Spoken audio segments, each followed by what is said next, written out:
Nellore rural నియోజకవర్గం అల్లిపురం వద్ద నిర్మించిన టిట్కో గృహాలను జబర్దస్త్ ఫేమ్ కిర్రాక ఆర్పి సందర్శించారు. ప్రతి పేదవారికి ఇల్లు నిర్మించి ఇవ్వాలా అన్న ఉద్దేశంతో అప్పటి తెలుగుదేశం పార్టీ ప్రభుత్వం టిట్కో ఇళ్లను నిర్మాణం చేపట్టింది. 90% పనులు పూర్తి చేసినప్పటికీ తర్వాత వచ్చిన వైసీపీ ప్రభుత్వం 10% పనులు కూడా పూర్తి చేయలేక నిర్వీర్యం చేసింది. ప్రస్తుతం ఆ గృహాలు అసాంఘిక కార్యకలాపాలకు అడ్డగా మారాయి.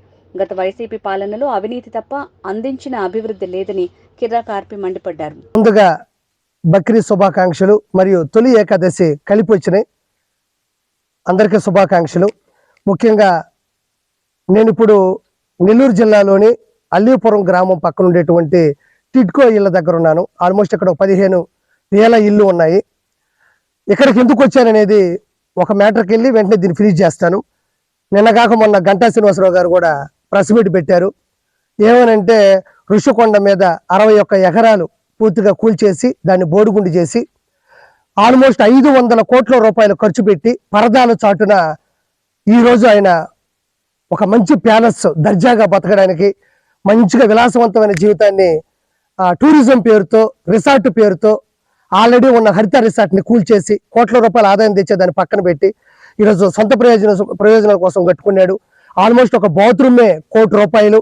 ఇంకా అందులో ఓన్లీ బ్లాకులు 7 బ్లాకులు 20 ఛాంబర్లు 2 పెద్ద హాళ్ళు ఉంటే దాన్ని ఎవరో రిసార్ట్ అనరు. ఇంకోటి దాన్ని ఎవరో ఒక టూరిజం సంబంధించినటువంటి భవనం అనరు.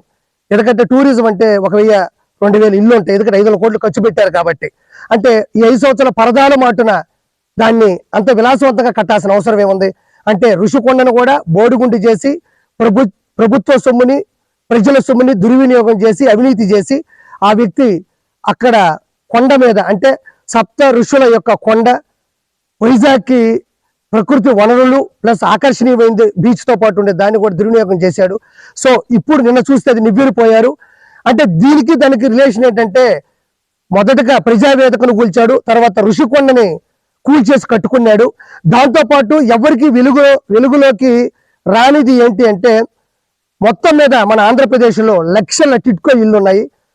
చంద్రబాబు గారు బడుగు బలహీన వర్గాల వారికి పేద ప్రజలకి వాళ్ళకి రోడ్డు పక్కన పడుకోకుండా కనీస సదుపాయాలు ఉండి ఆడవాళ్ళ మానాలకి రక్షణగా ఉండేటట్టు మంచిగా 500 రూపాయలతో 25,000 రూపాయలతో తక్కువ డబ్బులతో తీసుకొని ఏదో ఇల్లు కట్టాడు. అలానే అల్లీపురం దగ్గర 15,000 ఇల్లు పైచులుకున్నాయి. వాటిల్లో 100% అయిపోయినట్టున్నాయి. ఎనక చూస్తే 90% అయిపోయినట్టున్నాయి, 10% అయినట్టున్నాయి. అన్నిటినీ కూడా ఆ రోజు ప్రభుత్వం నుంచి పక్కకెళ్ళిన తర్వాత వైఎస్ఆర్సీపీ గవర్నమెంట్ వచ్చిన తర్వాత కేవలం ఇవి మేము కట్టామని చెప్పుకోవడానికి 300 కోట్ల రూపాయల పైచులకు కలర్లకి అంటే వైఎస్ఆర్సీపీ గవర్నమెంట్కి వేసే కలర్లకి ప్రభుత్వ కార్యాలయాలకు వేసే కలర్లకి ఖర్చు పెట్టారు తప్ప కనీసం ఒక డ్రైనేజ్ కానీ ఒక నీటి సదుపాయం కానీ ఒక జేసీబీ పెట్టి ఆ మట్టిని దొప్పించడం కానీ ఈ రోజు లోపలికి వెళ్తే ఆ రోజు కట్టింది తప్ప ₹1 కూడా పెట్టుబడింది లేదు. సెంట్రల్ గవర్నమెంట్ ఇచ్చిన డబ్బులు కూడా సొంత లాభాలకి నిధుల్ని పక్కకి జరపడం జరిగింది. ఈరోజు మొత్తం పగిలిపోయి ఉన్నాయి. అంటే నేను చెప్పేది ఏంటంటే 25 లక్షల లీటర్లు పట్టేటువంటి ఈ 2 రాష్ట్రాల్లో లేనటువంటి అతిపెద్ద వాటర్ ట్యాంక్ ఈ టిట్కో 15,000 ఇళ్లకు ఇవ్వడం జరిగింది. అది కూడా ఎలా అయితే స్టార్ట్ చేసి ఫినిష్ చేయబోయారో దాన్ని కూడా అలానే వదిలేశారు. అంటే ఎందుకు చెప్తున్నా అంటే ప్రజావేదిక కావచ్చు, ఋషికొండ కావచ్చు, టిట్కో ఇల్లు ఈ రోజు గుడివాడలో కూడా 8,000 టిట్కో ఇల్లు ఉంటే 6,000 ఇచ్చి అందులో ఈ రోజు డ్రైనేజ్ లేదు, వాటర్ ప్రాబ్లం, అసలు లోపల కూడా పడుకోలేని పరిస్థితి. ఈ విషయాన్ని ఎలక్షన్ ముందు చెప్దామా అంటే ఈ ఇళ్ల లోపలికి మనం రాలేము. అందరూ ఇక్కడ గంజాయి అమ్మేవాళ్ళు, ఇక్కడ ఒక రౌడీ రాజకీయం జరిగేది. ఇక్కడ చూడండి బీరు బాటిళ్ళు ఉంటాయి, కత్తులు కట్టలు కూడా ఆడాడ దొరుకుతూ ఉంటాయి. ఇప్పుడు ఎందుకు చెప్తున్నాం అంటే ఇప్పుడు ప్రభుత్వం వచ్చింది కాబట్టి భయపడకుండా వచ్చి చెప్తున్నాను. ఇంకోటి ఏంటంటే ఇప్పుడు అవినీతి అనేది అన్ని క్రాఫ్ట్లు అన్ని విభాగాల్లో జగన్మోహన్ రెడ్డి చేశాడు కాబట్టి ఇవి కూడా అతి తక్కువ సమయంలోనే చంద్రబాబు గారు వీటిని మళ్ళీ తిరిగి మంచి సదుపాయాలతో ఇవ్వడం జరుగుతుంది. కాబట్టి ప్రజలందరికీ కూడా ఈ కూటమి ద్వారా ఈ చంద్రబాబు గారి హయాం ద్వారా ఖచ్చితంగా వీటిని మళ్ళీ ఇవ్వడం జరుగుతుంది. ఇంత అవినీతి జరిగింది అని పూర్తిగా విజువల్స్తో మీకు చెప్తున్నాను. ఇంకోటి మన నెల్లూరులో గెలిచినట్టు వేమిరెడ్డి ప్రభాకర్ రెడ్డి గారికి సతీమణి ప్రశాంత్ రెడ్డి గారికి ముఖ్యంగా శుభాకాంక్షలు. పాత నెల్లూరులో 10 మంది గెలిచారు మన వాళ్ళు, వాళ్ళకు కూడా ప్రత్యేకంగా శుభాకాంక్షలు తెలియజేసుకుంటూ థ్యాంక్ యూ సో మచ్.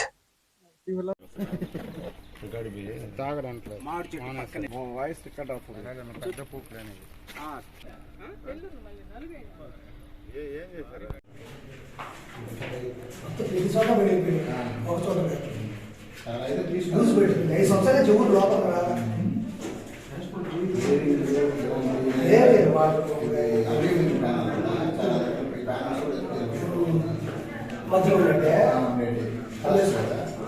అంతే మందులోకి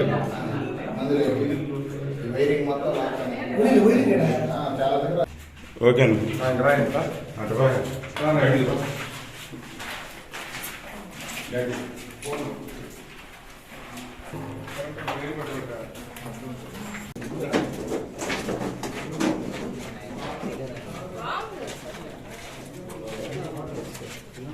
సిల్క్ కూడా లేదు, 10 రూపాయలు పెట్టి సిల్క్ వచ్చింది.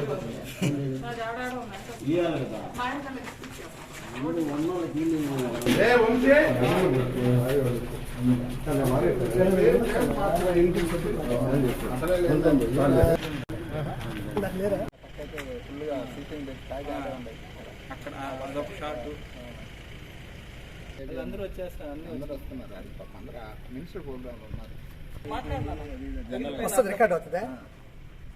ఇక్కడ చూడండి, ఇది మన టిట్కో ఇల్లు అల్లీపురంలో ఒక 15,000కు పైన టిట్కో ఇల్లు ఉన్నాయి. అందులో 100% అయినట్టు ఉన్నాయి, 90% అయినట్టు ఉన్నాయి, అప్పుడే స్టార్ట్ అయినట్టు కొన్ని ఉన్నాయి.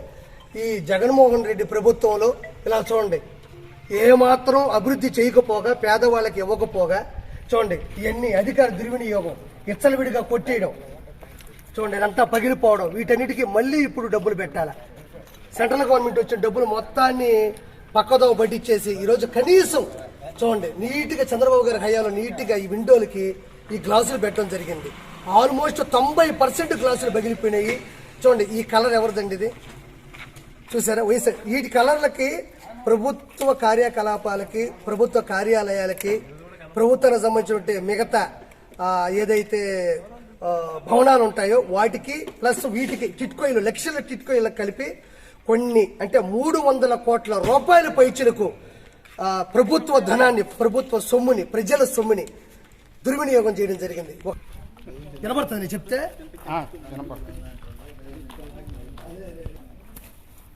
రికార్డ్ అవుతుందా?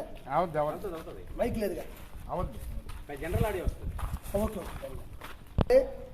ఈడ ఇదే అల్లీపురం దగ్గర ఉండేటువంటి 15,000 టిట్కో ఇల్లు చంద్రబాబు గారి హయాంలో ఇచ్చారు. ప్రజల బడుగు బలహీన వర్గాలు, నిరుపేద వాళ్ళ కోసం ప్రభుత్వం ఇచ్చిన పథకంలో భాగంగా ఇన్ని ఇల్లు అంటే 100% అయిన ఇల్లు ఉన్నాయి, 90% అయిన ఇల్లు ఉన్నాయి, అప్పుడే మొదలైన ఇల్లు ఉన్నాయి. వాటితో పాటు వాటిని వెంటనే జగన్మోహన్ రెడ్డి ప్రభుత్వంలోకి రాగానే వాటికి మిగతా డబ్బులు పెట్టి వెంటనే వాటిని బంగ్లాలు ఉంటాయి చూసారా, బాగా ఇదిగో కూలిపోయి కూలబడిపోయి వీటిని ఉంచేసి వీటిని ఎవ్వరికీ కూడా ఇవ్వకుండా అహంకారంతో, అధికార దుర్వినియోగంతో ఎక్కడ చంద్రబాబు గారికి పేరు వచ్చేస్తుంది. అధికార లోపల మనకి అవునా